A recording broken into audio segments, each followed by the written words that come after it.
happened tonight? What happened tonight? Cardinals gonna win. Cardinals may have got some numbers. They've got some Charlie Kirk. Cards got some numbers. What happened? What happened? What happened? No!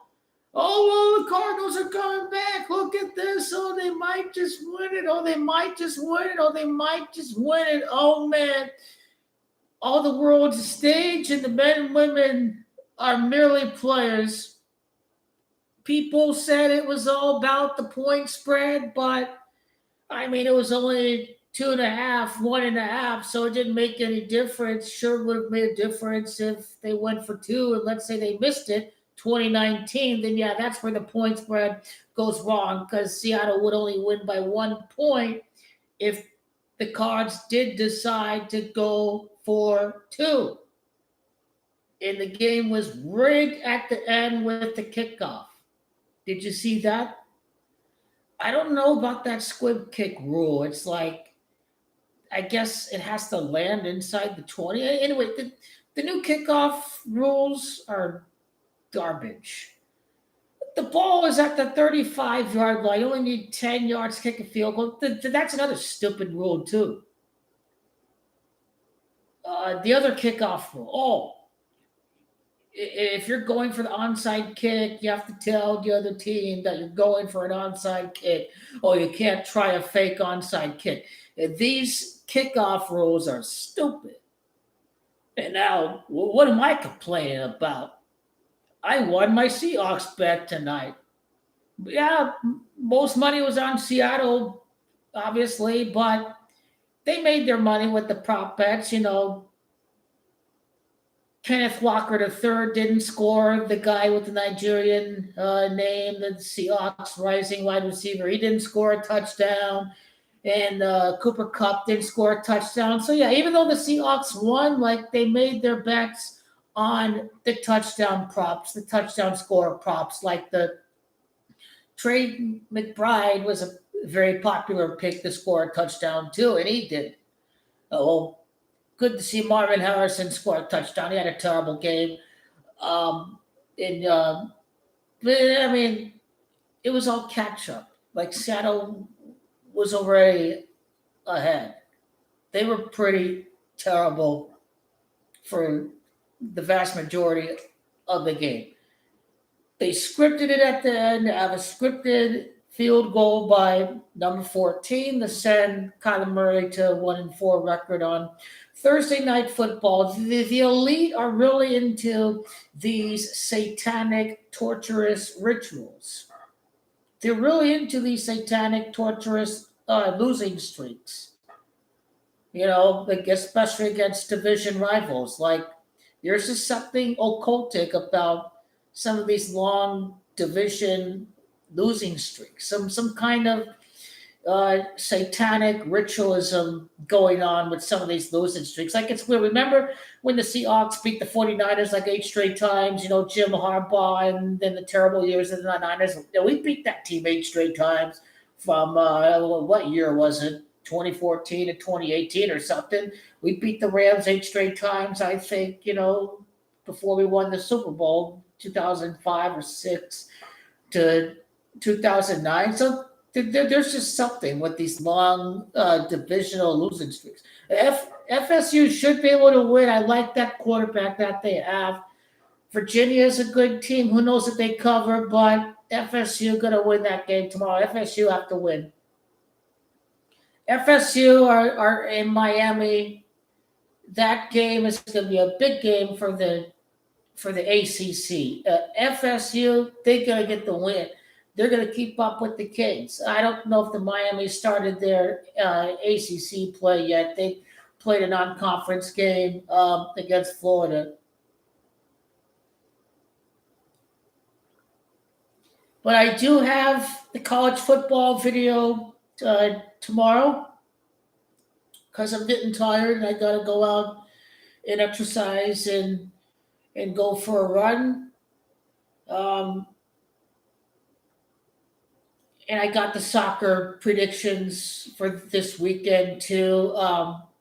Sunday night after the Packers destroy the Cowboys, I'm going to put together my MLB postseason bracket prediction video.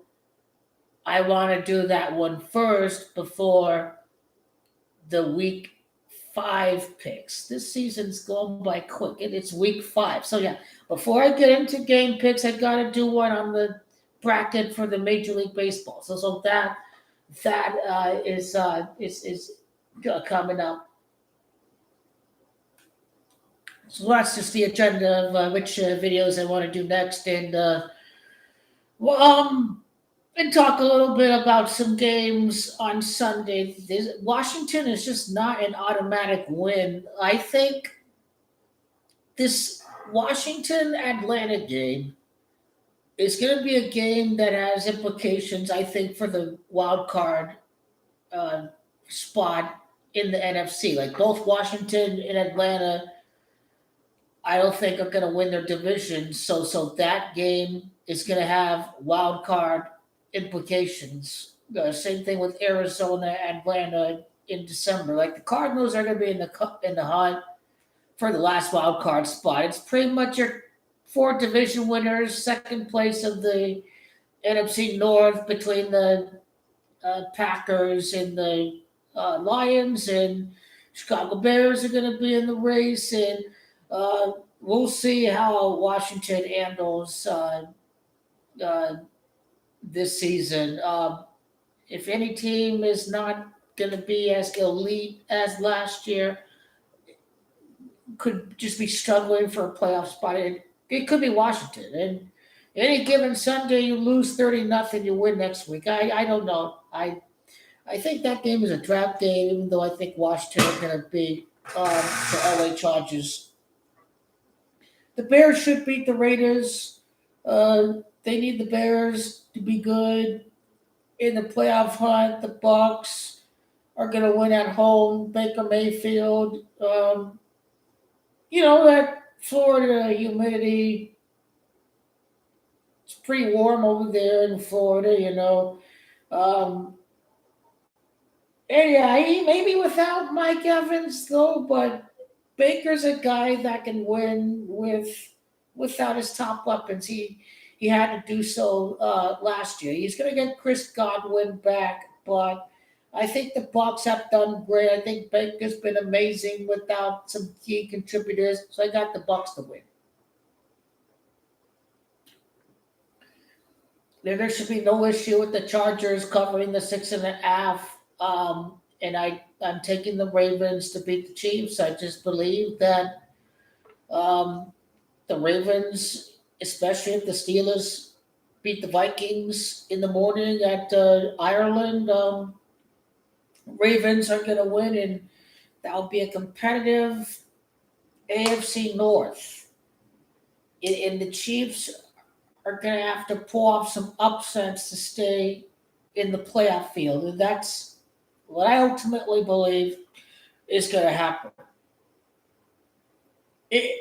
Like the Ravens, if they 1-3, it's like they have one of the top scoring offenses. But then when you look at the Ravens' schedule, it's fairly easy. So they'll be in the playoffs. They'll make it. They have an easy schedule. But then I just think it's more suspenseful if Kansas City is 1-3, but then suddenly, you have to beat the Bills. You have to beat the Lions. You have to beat the Chargers the second time you play the Chargers. So yeah, that's going to be very suspenseful, I think, to have Kansas City 1-3. Plus, the Ravens have the NFL's top scoring offense. 49ers game could be a trap without Nick Bosa, and it could be a game the Jags win. Set the drama of the Rams 49ers next Thursday. I think it's in their interest. If San Francisco wins, I think Rams going to win. Whoever, 2 undefeateds on Thursday Night Football. That's probably the WWE plan, I think, is 2 undefeated teams before Thursday Night Football. Get the ratings up for the Thursday games.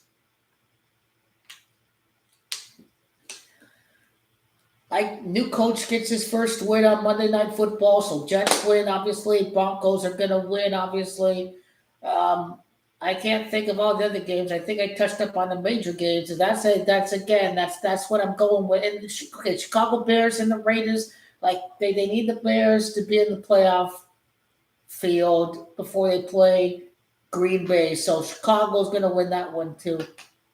So I've got, and I'll be here always for more.